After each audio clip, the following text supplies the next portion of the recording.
Hi guys, how are you? We're going to continue on with the Storm Runner, chapter 23. The Super Turbo Jazz went from 0 to 80 in like 4 seconds.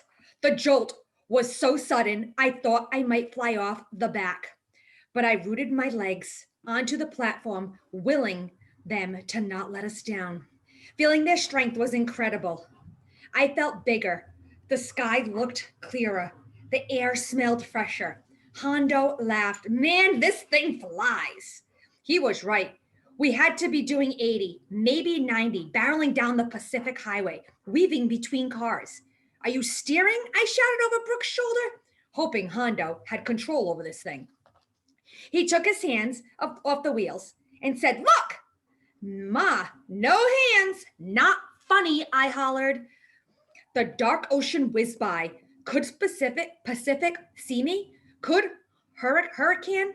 I imagine what we must have looked like. 3 overdressed musketeers flying through the night on an illegal scooter. Car horns blared as we zoomed by. People screamed some choice words, but the Turbo Jazz raced along like it had a mind of its own. And the best part, Brooks leaned against me, and I kept one arm wrapped tightly around her.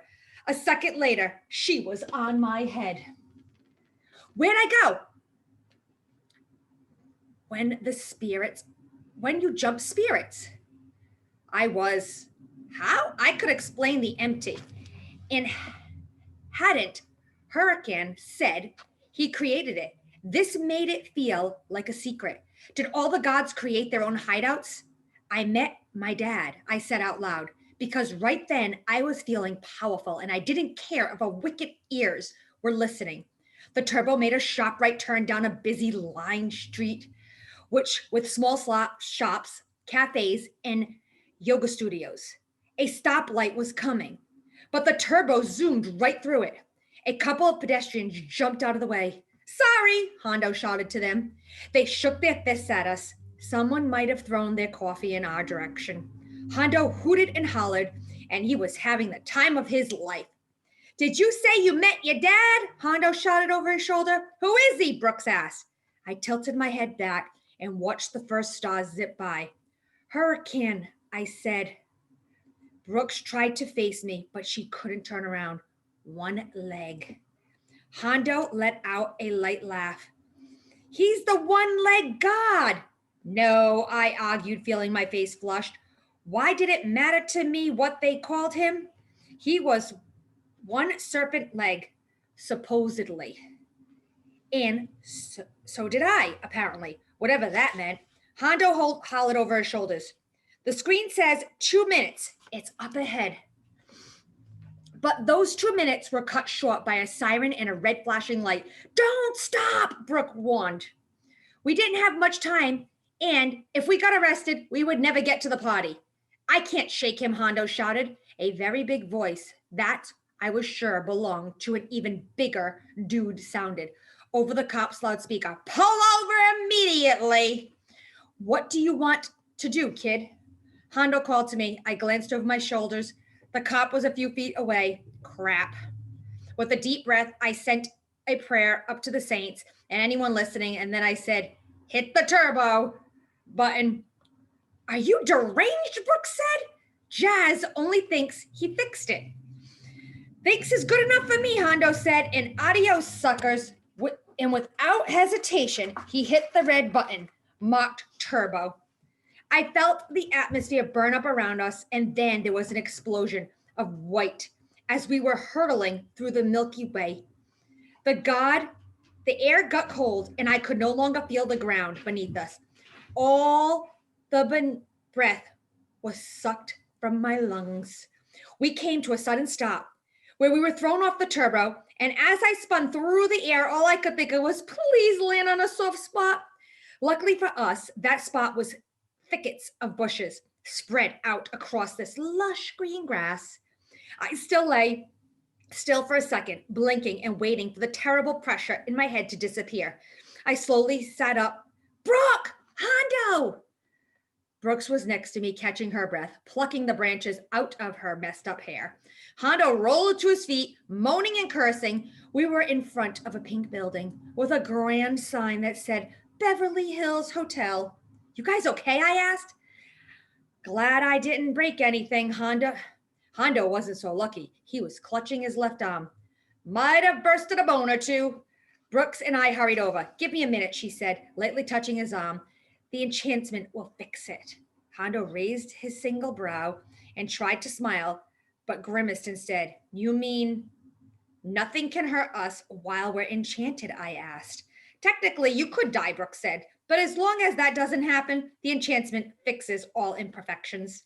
She was right, because in the same instant, the grass stains on her white faded dress and her hair readjusted itself, weaving back into a perfect braids. We all waited, held our breaths, except Hondo, who was still cursing. Then we straightened and looked down his arm. He shook it, threw a punch in the air, and laughed. Somebody seriously needs to market this stuff. Brooke let out a breath. It's the reason the enchantment doesn't last long. You can only use it once a year. Imagine what people could get their hands on, like something like this, if they could make it permanent. Yeah, imagine. A part of me regretted wasting it on dumb twins. If I had waited, I could have used it to run with their storm and take down Alpooch, but then I wouldn't have gotten an audience with the twins. The only other Godborns in existence, and I was still convinced they had until I needed. I simply had to learn what they did to defeat Pukeface. Then I would bolt to the old world man. Hurricane was going to be seriously impressed. We made our way to the front of the hotel where the exotic cars were lined up in the valet. Two Teslas, a Maserati, a Ferrari, and a Bentley. Hondo let out a low whistle. So this is where the other half lives. The valet smiled at all of us as we passed, and some of the rich people getting out of the cars waved like they were old friends. I waved back, but it was super weird to be accepted as one of the elites. We made our way under the striped canopy and across a red carpet into the lobby. Hotel guests and employees nodded and waved. Some said hello. It was like we were in the movies, a star or something. Everything was made out of white marble, shiny, perfect marble. A massive chandelier hung from the ceiling, which was held up by four glossy, round columns. And as strange as it sounds, the lobby smelled like pink flowers, pink sugar, pink berries. Hondo spun in a circle looking up. Whoa, this place must cost a gazillion bucks a night. Brooks pulled us through the lobby. I know where you're going, I asked. She paused to tighten one of the gold sandal straps and then wound up all the way up her shin. Jazz gave me directions. We headed for the door marked stairs. Third floor, Brooks said, hurry. We raced up the staircase. Yeah, that made me feel pretty cool. And when she came to the door for the third floor, she stopped. Hurricane, huh? So she was still thinking about it. I nodded. You know him? Brooks let out a little laugh. Are you kidding? He's sort of royalty, I mean. You do know he is the creator and a destroyer, I finished. Hondo shoulders bumped me. Do you even try to get me to call you a king or anything? You still get a dish duty. Brooks pointed to the wall. Here it is, inscribed in was faded image, so faint you have to be looking at it to find it. Underneath the word kings was the Maya glyph. It looked like this. I'll show you a picture. That's the glyph. What does it mean, I asked. Sky, Brooks said. Her voice was on the edge of a trembling king sky. I muttered, thinking that they were some seriously grand egos around here. You're Obsidian, she said with her hands out. Place it there. She pointed to the center bottom edge of the glyph. I tugged the magician's stone from my pocket. What Jazz means about what about the twins did to you? And what games was he talking about? Remember when I told you they were tricksters? I nodded. They played head games. They played them expertly. By the time you would know that you what they've done, you've already lost. Man, Hondo moaned. I was hoping it would be wrestling or even football, some kind of contact. Head butting, face pounding sports. Didn't they beat the god in a ball game? I said, remembering the legend from my book. Pete's, Brooks said. Huh? Hondo raised his brows. Basketball, Brooks said. On their version of it, their favorite game, and there's no one ever beat them. After everything I'd read and heard, didn't they seem to like the kind of guys who played the games without stakes? So, what do people do for fun? Hondo asked. Most don't play. They know they can't win, so instead they come to trade with whatever they're willing to lose, Brooks said. What does that mean, trade? I asked. The twins pretty much made trade in magic. But I don't have any magic to trade, I thought. It was too late to turn back now. Set the obsidian where Brooks instructed. It looked into a place, locked into a place. At first, nothing happened. Then slowly the door began to glow blue and it creaked open. And we stepped inside. Chapter 24. In spy movies, all bodyguards are identical, with crisp black suits, massive shoulders, and murderous stares. They even wear their hair slicked back in the same way, and their square faces looked like they were carved from the marble. Come on up here, Nike. Want to read for me? Nike's going to read with us. Up, come on. Okay, that's exactly what was waiting for behind the door. A half dozen guys who could either be pro wrestlers or well paid thugs. They stood shoulder to shoulder and didn't even blink. When we walked into the dim classroom sized space, I thought maybe the guards didn't breathe. Either it was too quiet, except for the bonbons of a drum. So far away, I couldn't even be sure if it was my heartbeat. Where are we? Hondo murmured. Security pit stop, Brooks whispered. Shh, just follow my lead. In front of us were the tickets booth, lit with slickly yellow glow. There was an opening in the glass where there was no ticket taker behind it.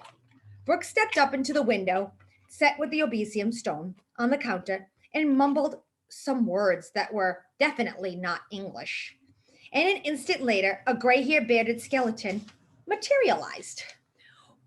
Out of thin air, eyeballs floated, and the eyes were sockets. He wore a long white tuxedo jacket with a dreaded red rose pinned to one of the lapels. Hondo gasped. What the? A bearded skeleton was weird enough, but on the shoulders was a small brown monkey with reptile eyes.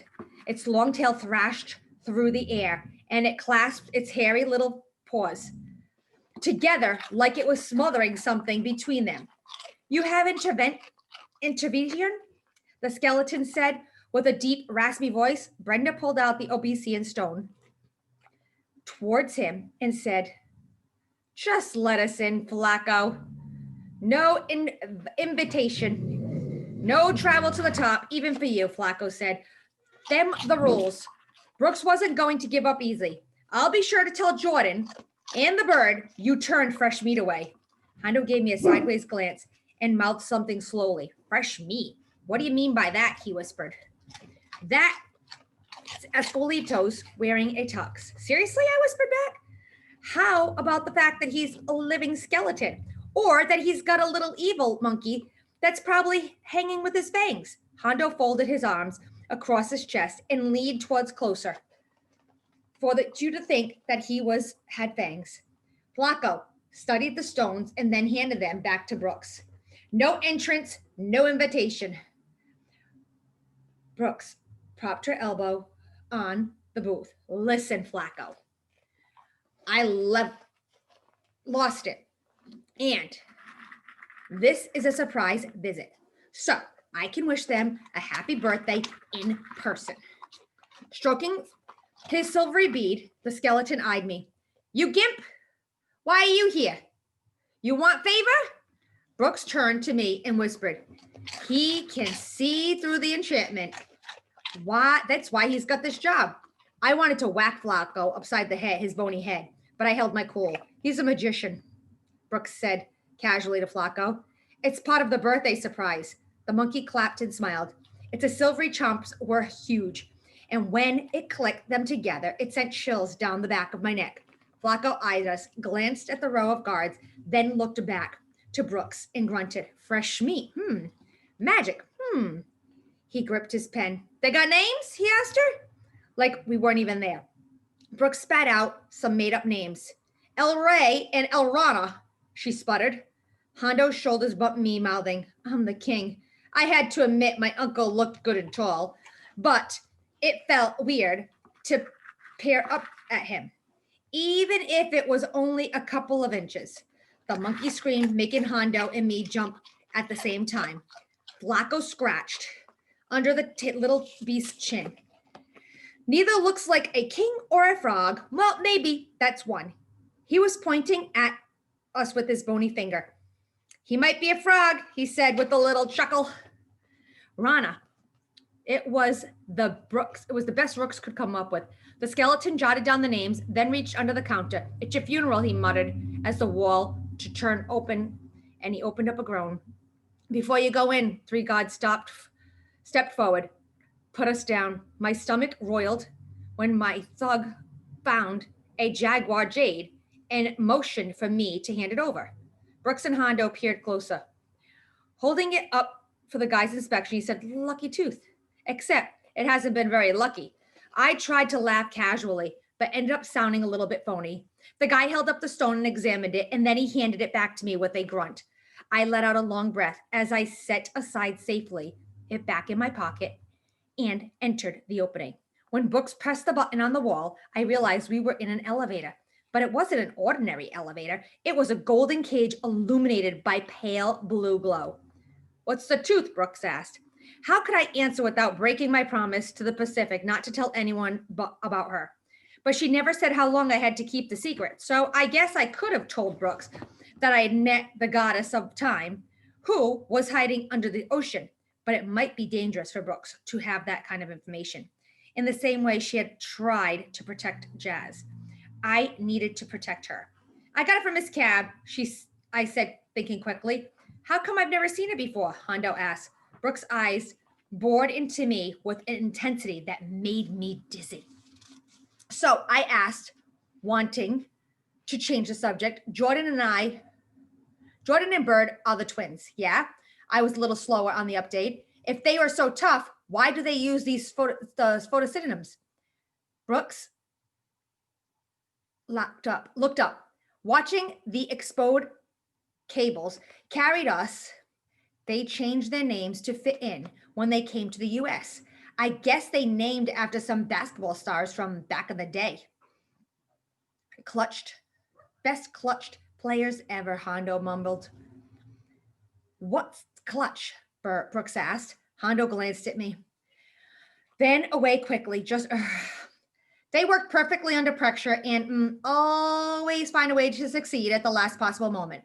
My mouth went dry. I didn't want to think about the twins' super strength anymore. Turning to Brooks, I said, Frog, really? You know what a group of frogs calls itself? She asked. A herd, Hondo guessed. I shook my head and adjusted my cuffs. An army. Brooks smiled softly and kept her gaze ahead. Okay, maybe being a frog wasn't so bad after all. A terrible pressure began building in my chest as the elevator climbed. Wait a second. I could have sworn this building wasn't so tall. So how? I peered at the buttons for the first time. Instead of numbers, there were dots and lines. 3 dots in a row, a single dot over a straight line. Brooke caught my gaze. Maya numbers, she explained. How far up does this thing go? Hondo wondered aloud. All the way to the tops, Brooke said. The building is like, it's only a couple stories high. With a shrug, Brooks said magic. The higher we went, the more I worried. What if Brooks was right about the twins? I mean, why would they want to help me? No one gives secrets away for free, and I wanted their secret for defeating Alpooch. I was going to have to earn it. Then I expect I didn't have anything valuable to trade. The door pinged open to a doomed chamber, and the center, a huge stone statue of two guys, at least 10 feet tall. Let me guess, Hondo groaned. Jordan and Bird. I drew closer to get a look at their massive muscles, chiseled face, definite eyes, and broad shoulders. I had seen the photo of the statue of David once, and that's what reminded me of this, except the twins had clothes on and looked a lot meaner.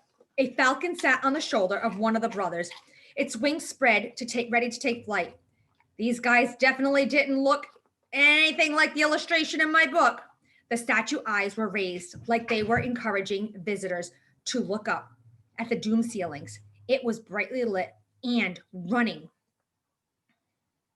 And every inch was covered with an image of the twins in action, running down the ball court, standing on top of the mountains with spears raised, cutting off the head of the demon runner. This was their story, painted in a vivid, full color for all opponents to see before they walked in. Talk about psychological warfare. Brooks stood in front of appeared carved wooden doors. Music and chatter boomed from the other side. Where'd you guys go? Brooks said. Don't make them mad. Hondo bounced in place. Well, yeah, maybe they shouldn't make us mad. What happened when they got mad? I asked, not sure I really wanted to know the answer. They usually don't throw you off the building, she said, like it was the most normal thing in the world. Oh, I said, that's it? Brooks pushed the doors open. It was Party City. An enormous multi-tiered terrace was packed with people, mingling, laughing, and dancing to some really bad techno music that blared from all directions. And they all wore weird like masks of lions, sharks, snakes, and skeletons. There were palm trees that swayed in the night and breezed. A few shirtless fire jugglers flung torches towards the sky.